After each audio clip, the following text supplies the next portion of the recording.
When you're trying to get in to access this, the dash assembly, there's a little trick that nobody tells you about.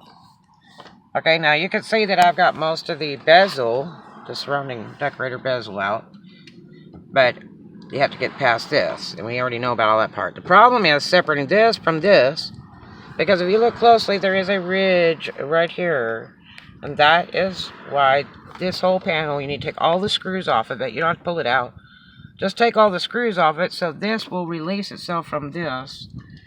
I use this O-ring tool to push this and see if I can lift it out. And I really need to just push it back.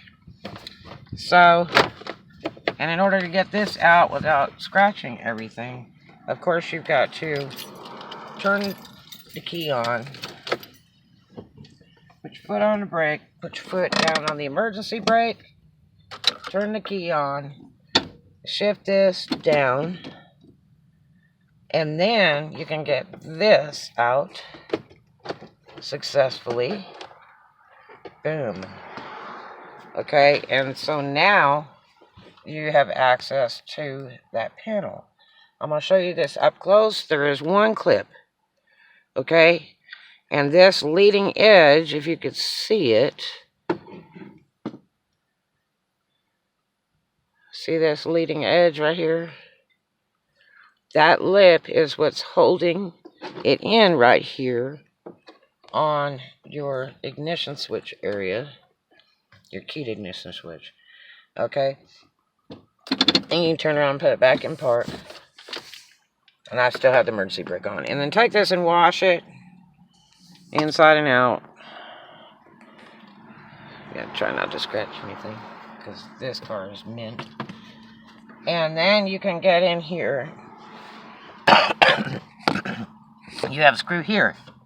A screw here. You have a screw back here. And one down here. So that's four screws.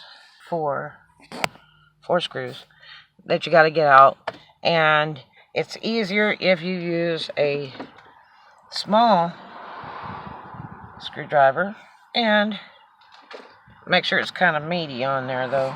Make sure it's got a meaty tip instead of a real fine tip. It will stay on there nicer, and the screws are really good quality. And then you have to have another longer screwdriver. Where is it at?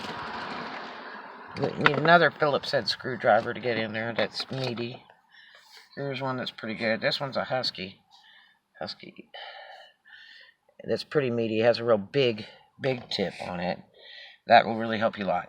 And you just pull these out. I can turn the key off now. And pull these screws out, and this will come out, and it'll have several connectors on the back. You can leave it connected or not. I prefer to disconnect when I'm doing electric work, because I'm going to change some bulbs out on this. I believe they're all working, but there might be a couple that aren't working. I don't know. I'm going to check them as I go. And then I've got lots of bulbs to put in there. This particular vehicle takes the, I think it's T10 and T5 and T10 are the bulbs that this car takes. T5 and T10 on this particular vehicle, which also is the same as this over here. This unit takes that too, and this is really easy to get off. You push these back, and the screw is up in there. See that way back there? Okay, that screw's way back in there. And you just take those two screws out. Use a real fine tool. This is an O-ring puller. And then you just take and go in there. And it'll come right out, and you get right to the unit. Excuse now, you got Wi-Fi.